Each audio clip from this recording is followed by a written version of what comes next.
to. Hi, and welcome again to another episode of Stay at Home and Brew It. I'm Jeff Perot, and this is... I'm Brock Tornga. And today we're going to talk a little bit to y'all about fruit beers. Now, Brock, have you ever brewed a beer with any fruit? I have done a few beers with fruit. Okay. We chose initially a terrible fruit to try to use and had a lot of problems with it. Okay, what was that? Well, actually, we started with, we wanted to make a watermelon cream ale. Okay. And we did it about 1,000 different ways. Okay. First of all, we thought, hey, let's throw in this watermelon, and we did that, and it was okay. It was very vegetable tasting kind of a thing, and then we decided to go the other direction and use Like rotten vegetable? It tasted like grass. It was very much grass clipping kind of a thing. Okay. So then we thought, hey, let's juice all of these watermelons and let's just replace our water with this watermelon juice, and it tasted almost the same.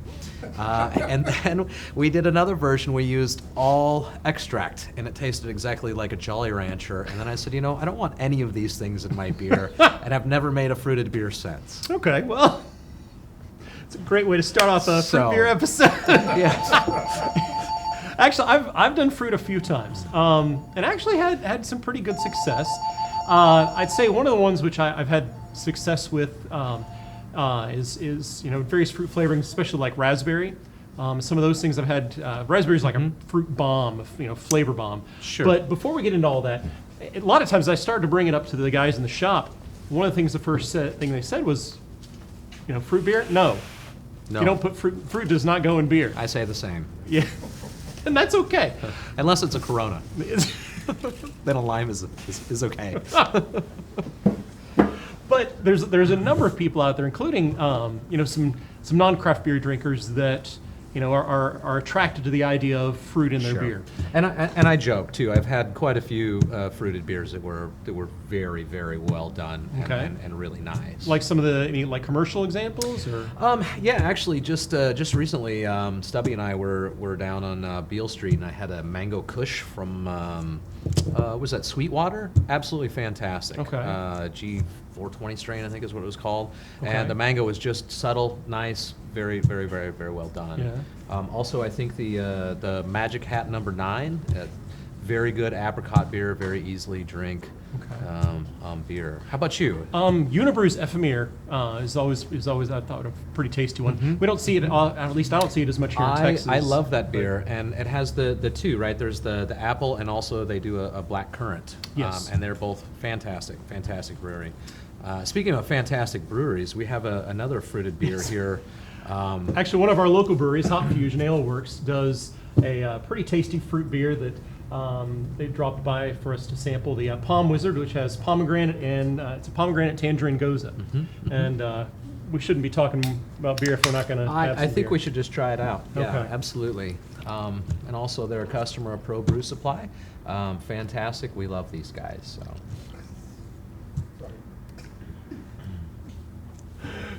So, one of the things which a lot of times, when people will ask about fruit beers, I've even had people come into the shop and talk about fruit beers. And one of the things they'll mention is, well, I got, this kind of fruit, I'm going to throw that into my beer to get that fruit flavor in my beer.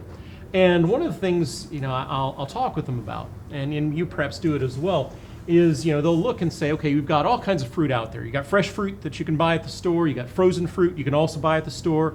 There's also fruit purees, which we actually have an array of fruit purees here on display right now. And the one we're drinking right now, Hop Fusion, I believe they use fruit purees in their beer, don't they?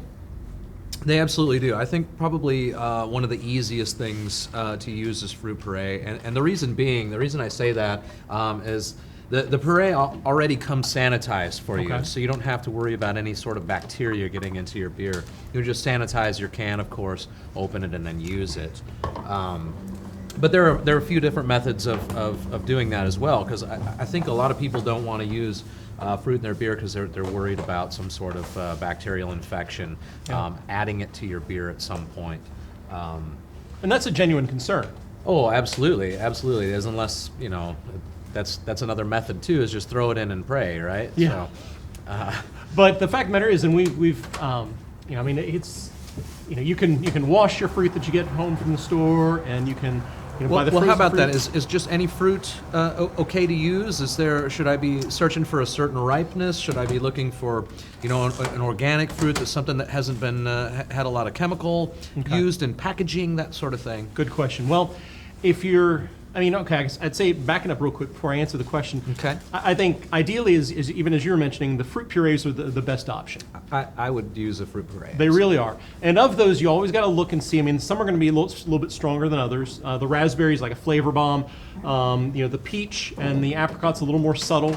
And The raspberry puree? Yes. The kind you'd buy in a secondhand store? Yeah, exactly. Yes. Good. I'm sorry. That's all right. That was a good one. I couldn't resist. That's all right. I think I love you. Or no, it was I think I love her, wasn't it? Either or is Anyway, fine. all right, moving on. So the raspberry puree is one of the great fruit bombs. That's a good one to add. But the ones that are a little more subtle, like the peach and the apricot, those are a little more difficult to get the flavor into your beer.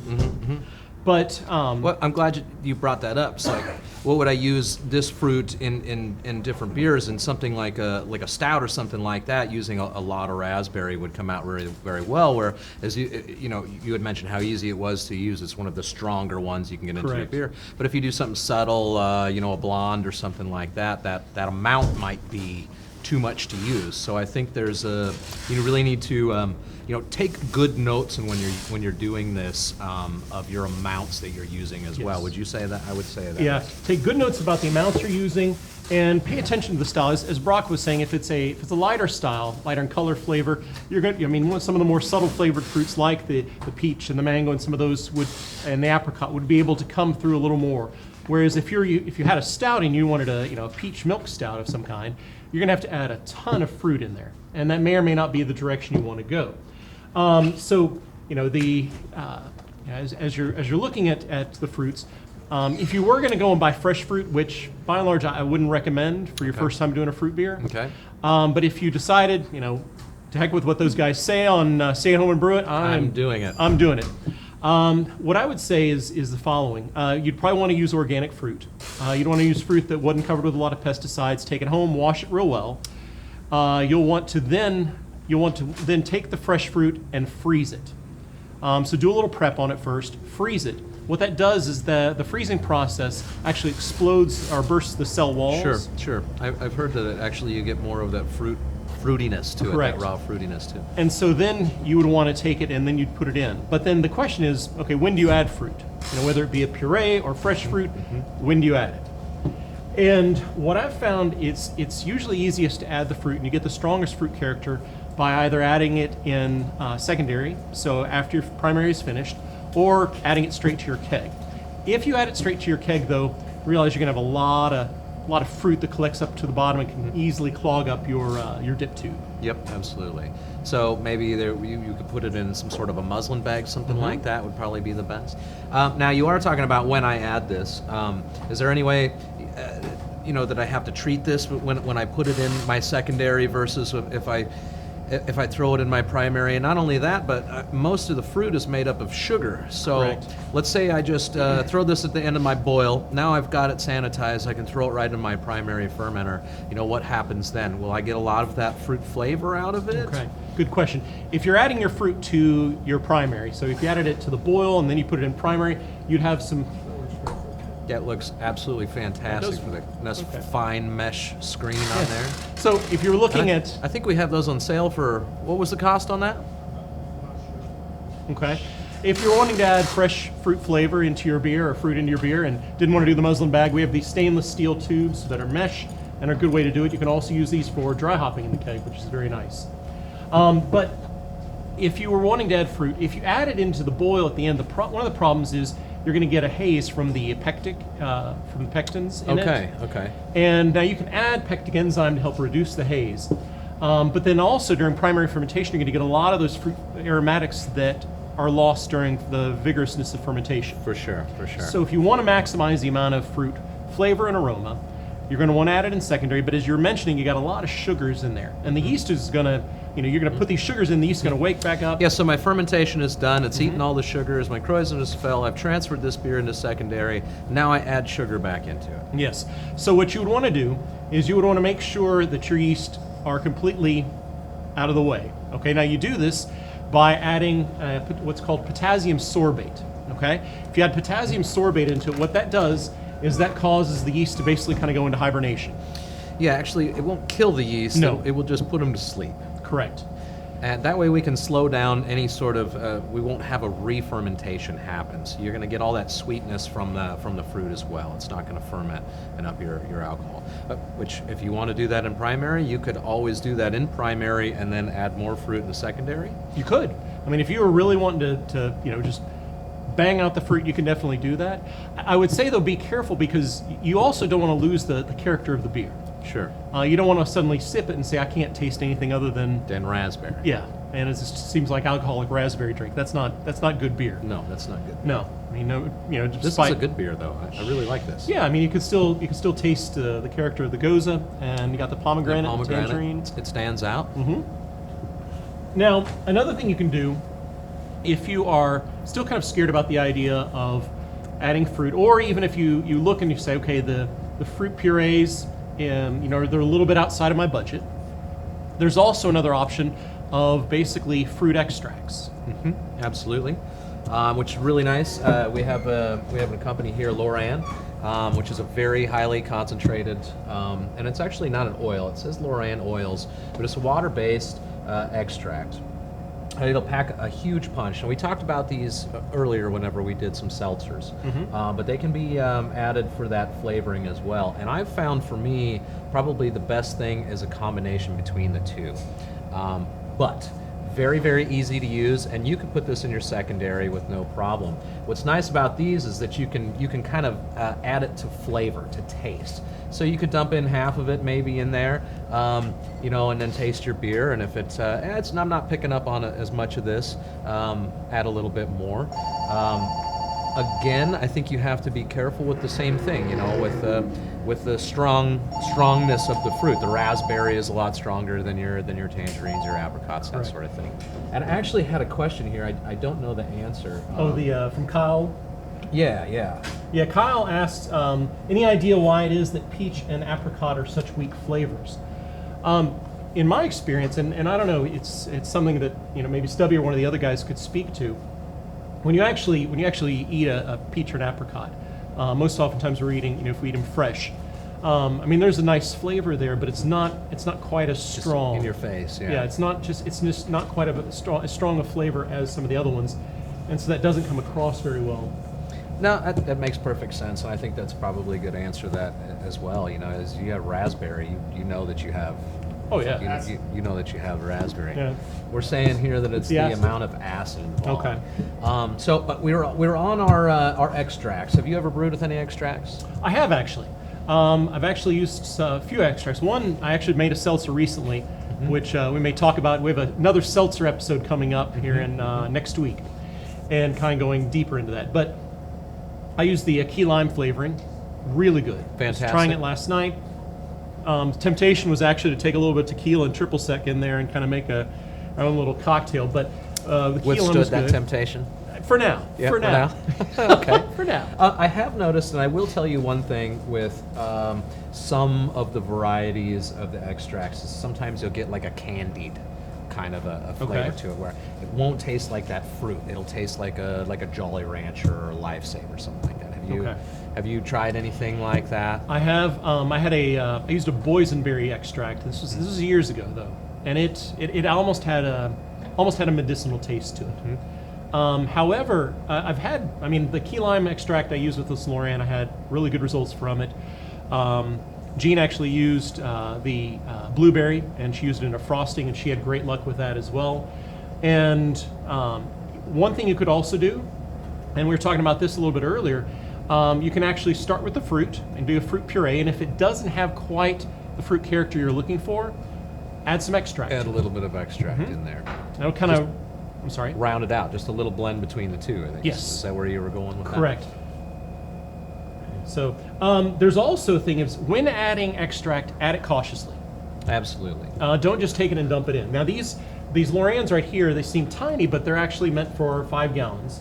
And try about, try maybe half of it first. Yeah, maybe half. Check it, see if it's where you like it. If not, add more. And if you know it's something that's going to be really strong like the raspberry, maybe just go with a quarter of that if you're just looking for something subtle. And Correct. subtlety in beer is one of the best things ever. Oh, I have a little hint of that, but it's not overtaking, like you were saying, the actual style of your beer. We still want to taste that style. If somebody tells you that this is what you're drinking, you want to be able to have that beer. Now, one additional thing you can do with the extracts, which I've heard of people doing, is if you want to have some beers for competition. If you have a really good base beer of some kind that you've done well with in competition, you can individually dose bottles with the extract, and then not only do you have your award-winning American wheat, but then you have your award-winning American wheat with fill-in-the-blank fruit. Absolutely. So it gives you another entry if you're looking for some competition. Again, I would be really, really careful when you're dosing your bottles, maybe using some sort of pipette or something like that. Correct. To get an exact amount for each bottle, especially in a competition setting. Correct. Now with that, let's see, I don't know if we had any other questions. Doesn't quite look like it. But that's all right. Anything else you can think of in closing? I would just say, as always, whenever you're trying something new in brewing, it seems a bit scary, but just do it, experiment. I mean, we're home brewers at this point, and we have that luxury to be able to go and create anything. So, I mean, if you're struck with this idea, try it out. And we're all here for you again. A lot of these guys have brewed for a lot of years. We can generally answer any of your questions in shop as well. So if you've got this beer, you don't know how to get it together, just give us a call down here at TBI, and I'd be more than happy to talk with you, answer any of your questions that way as well. Yeah. And I guess to kind of add some stuff on there too. I mean, it's, as Brock was saying, don't be afraid to experiment. Do it carefully. Yep. And I mean, enjoy it. I mean, that's what this hobby is all about. I like your add cautiously. When I first started brewing, it didn't matter if it was fruit or what we were trying to do. It was like, boom, it was a coriander bomb, and that's all that you could taste. And then it was like, oh, maybe we should back out of that. So I usually start small and then go large instead of going large and then go in the other direction. Right, but don't be afraid to try it. With summer coming up, it's sometimes a nice time to bring out some of these fruit beers. And this week we got a number of episodes that are planned. Take a look, and you can see on our list of what all we have. I actually have another question here from Daniel okay. Lovett. It says, what would be good to start add puree for 5 gallons ounces? Oh. I don't know a good starting. Do they suggest something on there? I would say that you would probably, again, kind of to taste. To taste, I would say it varies with fruit, the fruit you choose. I would say with raspberries, if you're looking at 5 gallons, I wouldn't start with more than a pound. I would say much less. So I mean, you're looking less than 16 ounces. Yep. But then if you're looking at strawberries, I actually did a strawberry beer with Gene, and we did. And these are 3 pounds each, so. We did fresh strawberries, or frozen strawberries actually, and we added 9 pounds of strawberries to that beer. And I mean, it has a good strong strawberry character to it, but still has the character of the blonde ale to it. And was that a puree or was that a frozen? No, we actually used frozen fruit. Uh-huh. See, I've heard really good results with the frozen fruit. Yeah, so. I've had pretty good results with it. But, again, as I guess going back to Daniel's question, I'd say consider what fruit you're adding and how strong you want to have it. If you're using raspberries, I would say you probably want, I'd say under a pound for a 5 gallon batch. If you're looking at something more subtle like the peaches or the mangoes, then you're going to need well over a pound per 5 gallons.